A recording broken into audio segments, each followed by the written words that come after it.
আমি এটা ন্যায্য বিচার চাই, কারণ আমার জীবনের ব্যাপার। আমার অবস্থা সিরিয়াস। তখন ম্যাডাম বাইরে গেছে, আমি তো আর কিছু জানি না। আমি কিছু বলবো না। ভুলটা ছিল ডাক্তারের। আমি যখন ডাক্তার রুগীর হইল এ পজিটিভ রক্ত, আমি রুগী থেকে পুশিং করে এ পজিটিভ রক্তটাই নিছে। নেওয়ার পরে পরীক্ষা নিরীক্ষা করছি কিনা জানি না, আমারে কইল যে বি পজিটিভ এক ব্যাগ রক্ত লাগবে। আমি ডোনার দিলাম, বি পজিটিভ চেক করে নিয়ে এরা রক্ত নিয়ে অপারেশন থিয়েটারে গেল। 7 জনে নাকি ধরে রাখতে পারে না রুগীরে ওই রক্তটা পুশিং করার পরে। অবস্থাহীনতা, 7 জনে চাবি ধরে রেখেছে। আমি নিজেও দেখছি যখন যাতাযাতি করে লাস্ট টাইমে, মানে হুড়াটা ব্লাড বাসি গেছে, এই ব্লাডটা হুড়াটা বাসি গেছে রক্তে। রুগীর অবস্থা এই অবস্থা হয়েছে। এখন আমাদের তো আর আমরা জানি না। তাহলে আপনি যখন দেখেন আমার পজিটিভটা হলো যে আমার রুগীর রক্ত হলো এই পজিটিভ, আপনি বি পজিটিভ রক্তটা কেন দিলেন? সে নিজে তো ইচ্ছা করলে রুগীটারে বাঁচানোর লাই রক্তটা না দিয়া চেক করে যদি দিত, তাহলে রুগীটার এই ঘটনাটা ঘটতো না। কারণ যেহেতু একটা হাসপাতালে 3 বার 4 বার চেক করার পরে ব্লাড ট্রান্সফিউশন করার পরে পজিটিভ হইলে তাহলে রক্তটা পুশিং করা, সে এটা করছে কিনা সেটা সে জানে। তাহলে অভিযোগ তার দোষের কারণে আমার রুগীটা আসছে কমাতে চলে গেল। আমার রুগী কি এটা কয় জানা দি এর দিকে বাড়ি বাড়িটার দিকে মুখ দিছে সাদে গিয়ে এইভাবে যাইতে গিয়েছে আল্লাহর হুকুমে। আর বঞ্চি জামাই আসে আরও যে হোলারা রক্ত দিছে, এই হোলারা লাভ দিউডি হেতারা কেন শুনছে জানি না, মাহিয়ে জানে রক্ত দিতে গেছে গই কেমনে শুনছে করতে না। এই এগুন আই মেডিকেলের সিটির বেড়াই বাজি এই যেন আনি তো যে আইসির মৃত্যু করছে, আমি তো শেষ।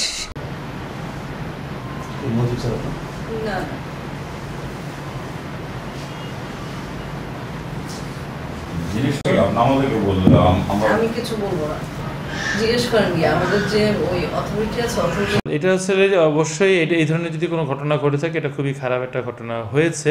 তো এখানে দেখতে হবে যে কোন পর্যায়ে এই ভুলটা হয়েছে। যে এটা যিনি ব্লাড দিয়েছেন উনি কি দেখেছেন যে রোগীর ব্লাড গ্রুপ এবং যেটা এসেছে তা একই না। এটা থাকার পরও যদি উনি এটাকে অ্যালাউ করে থাকেন, কারণ এখানে কিন্তু অনেকগুলি স্তর পরিবর্তন করেই কিন্তু একটা ব্লাড তাকে দেওয়া হয়।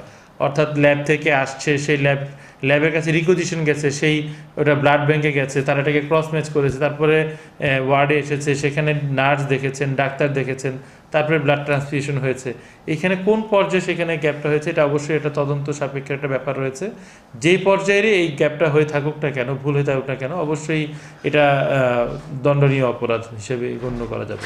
যদি এই ধরনের কোনো প্রফেশনালগত কোনো ভুল থাকে, তাহলে অবশ্যই যেই পর্যায়ে ভুলটা হয়েছে সেই জায়গাতে অবশ্যই এখানে আইনের প্রয়োগ থাকতে পারে। আমরা যেটা থেকে অবশ্যই এটাকে তদন্ত করে আমরা দ্রুত তদন্তের ব্যবস্থা নিব এবং তদন্ত করেই দেখে হবে যে এখানে কোন জায়গাতে এই গ্যাপটা হলো, সেই অনুযায়ী যেই প্রফেশনে এটা হয়েছে তার জন্য প্রযোজ্য যেই আইনটা রয়েছে সেটাই আমরা এখানে প্রযোজ্য করার জন্য সুপারিশ করব। এখানে জানে রক্ত যারা দিচ্ছে, আমার রক্ত নিচ্ছে, তাকে রক্ত নিচ্ছে, নেওয়ার পরে আমরা তো ওটি রুমও নিচ্ছে, সব ফর্মালিটি করি। এর পরে আর 2 ঘন্টা অপারেশন হয়ে গেছে, ব্লাড কিছুতে কমাইতে পারে না। এখন তারা কি পরীক্ষা করে নিল না নিল, ওইখানে উচিত ছিল না আমার ব্লাডটা আবার পরীক্ষা করা।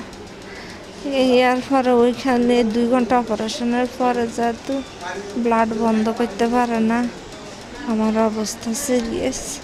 তখন ম্যাডাম বাইরে গেছে, আমি তো আর কিছু জানি না। এরপর ওরা সব কিছু করছে আর কি। পরে এখানে আসি আবার পরীক্ষা নিরীক্ষা করছে, আর ধরা খাইছে যে আমার এ পজিটিভ রক্ত।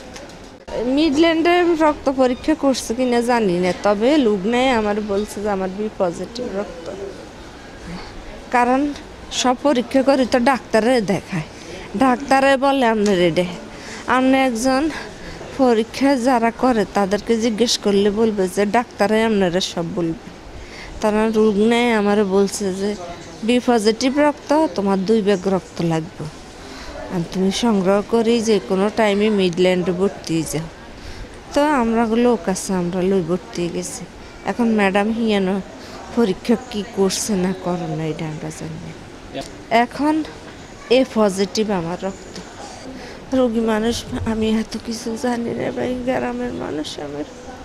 এটা আমি সবার উপর চাই দিলাম, আমি ন্যায্য বিচার চাই।